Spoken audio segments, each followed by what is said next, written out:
Assalamu alaikum everyone. I wanted to do a real brief review on this beautiful book right here, The Islamic Jesus by Mustafa Akyol. I hope I'm saying his last name correctly.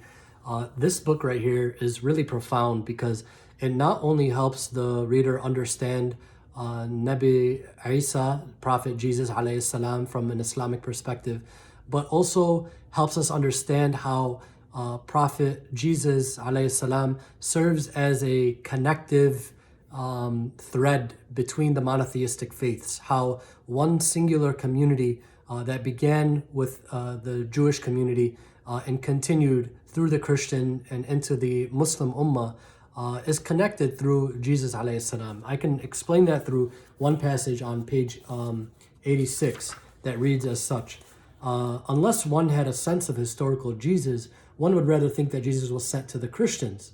That is, in fact, what most Muslims readily think today, imagining that Moses is the prophet of Jews, Jesus is the prophet of Christians, and Muhammad is the prophet of Muslims.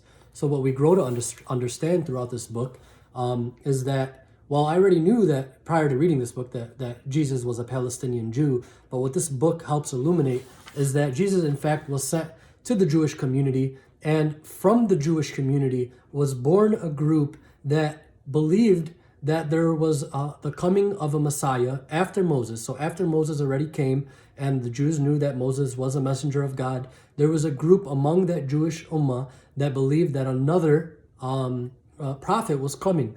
And so when Jesus alayhi salam arrived, a group of that Jewish ummah believed this was God's messenger. This was, in fact, Jesus Christ, the prophet Jesus. And so that group is referred to in here as the Jewish Christians. And so here's just a little teaser to leave you with. Therefore, the question facing us is not whether a doctrinal connection between Jewish Christianity and Islam exists. It certainly does exist. The question is how in the world this connection was possible.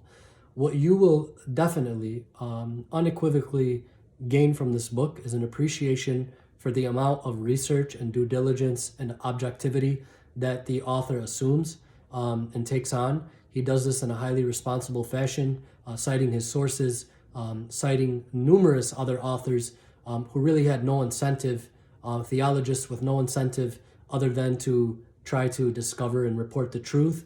And just connect, like I said, connect the communities of Judaism, Christianity, and Islam, the religions, the monotheistic faiths, in a fashion that I think, or at least in my experience, has been unprecedented by using the story of Nabi Isa alayhi salam, Prophet Jesus. So beautiful book. I highly recommend it to you. Read it and enjoy it.